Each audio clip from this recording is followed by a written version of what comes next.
રામ જન્મભૂમિ અયોધ્યા ખાતે કામની તારીખ 22 જાન્યુઆરીના રોજ યોજાનાર રામ મંદિરના પ્રાણ પ્રતિષ્ઠા મહોત્સવમાં 1008 કુંડી હવનનું આયોજન કરવામાં આવ્યું છે।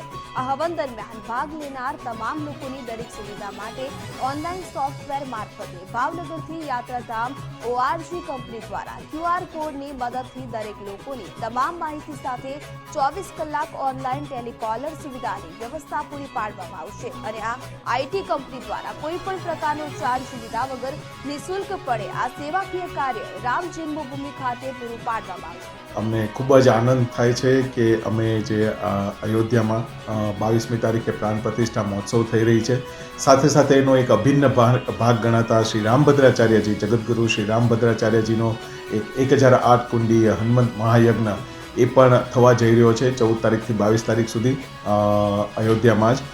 તો આખો જે કુંડ છે એમાં 1008થી વધારે યજમાનો અને સાથે સાથે 125 કરોડથી વધારે આહુતિઓ આપવામાં આવેલી જઈ રહી છે। તો જે સિસ્ટમ આખી જે વસ્તુને મેનેજ કરવા માટે યાત્રાધામ.orgની ટીમે ભાવનગરથી એક સરસ સિસ્ટમ ડેવલપ કરી છે કે જે સિસ્ટમથી યુઝર રજિસ્ટ્રેશનથી માંડીને એ લોકોનું એકોમોડેશન એલોકેશન, કુંડ એલોકેશન અને સાથે સાથે કોઈ પણ પ્રકારની રિપોર્ટિંગની જરૂર હોય તો એક જ ક્લિકે આખો રિપોર્ટ નીકળી જાય એવી સરસ એક સિસ્ટम डेवलप करी है। जगन जी ये तो आइडिया बहुत ही बढ़िया है। सब आकर मातृभाषा में लिख रहे हैं, सबका भाषा समझ में आ जाएगा रामलला को। हाँ, रामलला की तो एक ही भाषा है। तो हमारी यात्राधाम टीम जो है उसने ये संकल्प किया है कि सबकी भाषा को इकट्ठा करके सबके छोटे से लेके बड़े तक सबकी जो विश है या सबकी जो भावनाएं हैं वो हम मंदिर तक पहुंचाए ताकि रामलला सबको आशीर्वाद ऐसे ही देते हैं। या गोटे प्रकार राम मंदिर पॉइंट बोली कहि परिबा कहीं एठी मनर भावना परिप्रकाश हो पारुछि जे राम मंदिर तीर्थक्षेत्र ट्रस्ट जदियो या परमिट देछि किंतु आ गोटे कथा आसे तो जोड़ी हो पारिबो यात्राधाम ऑर्गेनाइजेशन या सुंदर भाव में प्रस्तुत करी छी। हम ओडिशा अर्गस न्यूज से हैं। सर, ये जो पॉइंट आपने बनाया सभी की दृष्टि यहाँ पे खींच लिया आपने। अयोध्या जो आए इस टुकन पर अपने आप में जो मत है जो मन में है वहाँ पे लिखा है, ऐसा क्यों भावना आपके मन में आया और ये ऑर्गेनाइजेशन क्या करती है इस भावना को लेकर? हमारी यात्राधाम.org जो है वो पूरे भारत में धर्मशाला का ऑनलाइन बुकिंग और पूजा का ऑनलाइन बुकिंग करते हैं। तो हमारी टीम जो यात्राधाम है उनको ऐसी एक संकल्प किया है कि जो कोई छोटा या बड़ा लोग है जिसकी भावनाएं होती है पर वो व्यक्त नहीं कर पाते या तो मंदिर तक नहीं जा पाते, तो उनकी ओर से हमारा प्लेटफॉर्म यात्राधाम ये प्रोवाइड कर रहा है कि हम सबकी ये विश लिस्ट आप अलग अलग लैंग्वेजेस में देख लेंगे।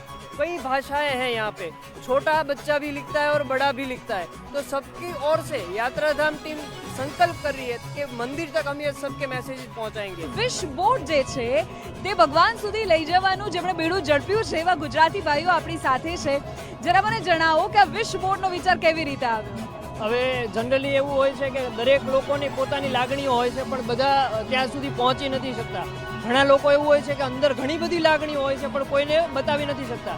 તો અમે એક એવું માધ્યમ ઊભું કર્યું બધા લોકો તરફથી, અમે લઈ જઈશું કે તમે તમારી લાગણીઓ અહીંયા દર્શાવો અને એને અમે મંદિર સુધી પહોંચાડીશું। તો જે સ્ટીકર નોટ્સ અહીંયા લાગે છે ને, જે વિશ બોર્ડમાં વિશ લાગે છે ને, આ વિશમાંથી કેટલીક સિલેક્ટ કરીને અથવા શક્ય હશે તો આ બધી જ જે વિશ છે, જે લાગણીઓ છે તેને રામલલા સુધી લઈ જવામાં આવશે, ટ્રસ્ટને સોંપવામાં આવશે અને પ્રભુ સુધી તમામે તમામ लागणी आणि मागणीने पहुंचाडी देवाशे।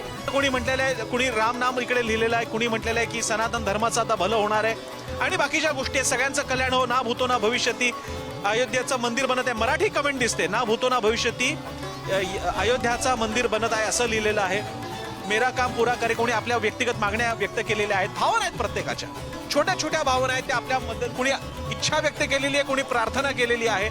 आप इस अनुभव के बारे में बताइए, ये कंसेप्ट कैसे मन में आया? सर, ये यात्राधाम.org जो कि हम गुजरात से हैं, तो हमारी टीम है जो उन्होंने एक संकल्प लिया है कि जो लोग अपनी भावनाएं व्यक्त नहीं कर सकते या जो लोग अपने मंदिर तक नहीं ले जा सकते अपनी भावनाएं या लिख नहीं सकते, तो उनके ओर से हमने यात्राधाम ने एक प्लेटफॉर्म प्रोवाइड किया है कि जो लोग सब यहाँ पे बच्चे से लेके बड़े तक सब यहाँ पे अपनी भावनाएं प्रदर्शित करेंगे और ये सब लेके हम मंदिर तक पहुँचाना चाहते हैं।